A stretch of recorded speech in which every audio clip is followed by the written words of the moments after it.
I'm officially 2 days post-op.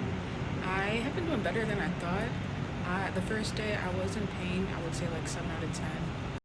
I couldn't get out of bed by myself, go to the bathroom, or get out of a wheelchair or a car by myself. But then yesterday I was able to do all of those, and the massages are helping a lot. I noticed I'm not as swollen. I do feel when I'm like leaking, and then also too. So I have a bunch of like spots, like holes, basically, and they said the ones in your shoulders will close up fast in like a couple of days, but the one in your stomach, or like by your like pelvis, that one takes a little longer. I may still be leaking by the time I need to leave. They said like up to 10 days usually. Um, After the surgery, I'll be leaking, but I'm hoping I could stop before then.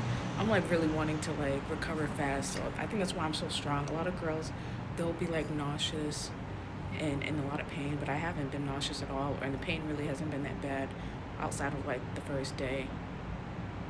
But that's where I'm at. I'm gonna get a massage today, this morning, and that's it.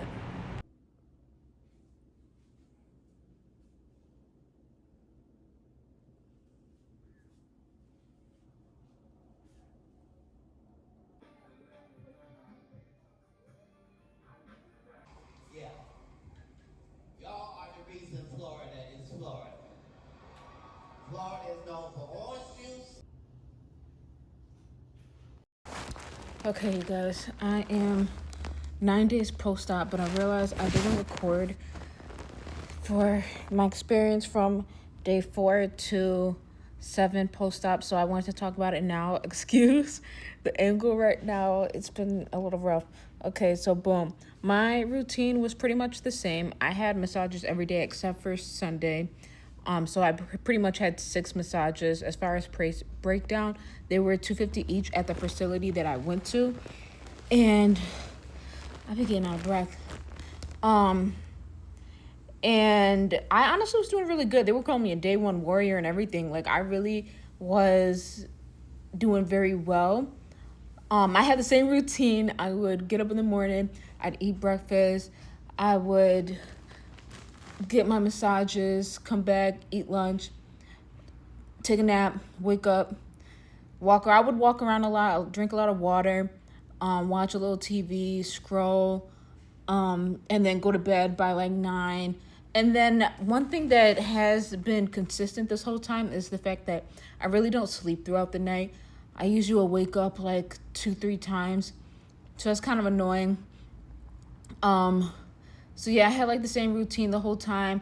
I did have to, keep adjusting my faja. The last day I did get it altered. I could talk about the faja situation maybe in another video. But honestly, I was doing fine. It was mainly like I'm not usually in pain. It's usually just like if someone touches me. So the massages is what usually was uncomfortable. And it's so funny because, I actually thought, because I would take hydros before, like I was taking pain medication before. And in the beginning, I thought they wasn't working until it was like day 5, I want to say, where the massage didn't hurt. And I was like, oh my gosh, they have been working this whole time. It just, I was in so much pain that the hydros could only do so much. And so that was nice. I was like, oh, this is actually the first time I got a massage where it wasn't like super painful. I was draining a lot the whole time. But then came day 6. It was the worst day ever, I swear. That's when I got like the faja altered. And so I didn't have time to take any pain medication. And so of course that also adds to it. But also like earlier that day, like even in the morning time, I noticed that, sorry, I keep getting out of breath from all this talking, and this faja is tight. But I noticed that I was getting sharp pains on my left side, but typically my right side is what was bothering me. Like when it came to like the massages, that side usually hurt more.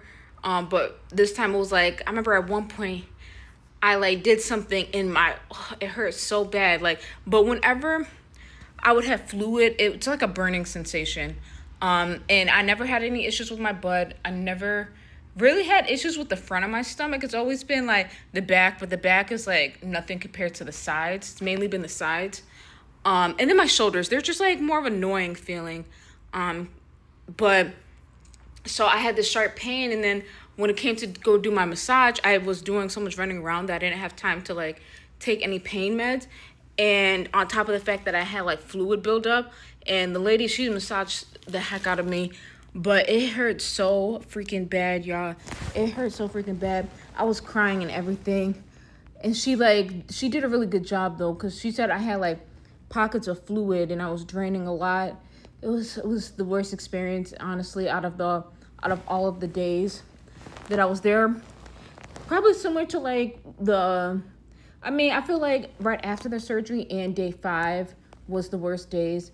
And then I got on the plane and I flew back Southwest, and Southwest, their seats are uncomfortable. I wasn't really thinking.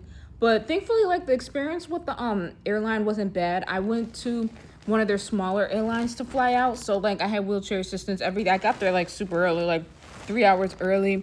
It was very smooth. It was just that ride back sucked so bad. And, yeah, that's the update from day, what was that, 4 to 7.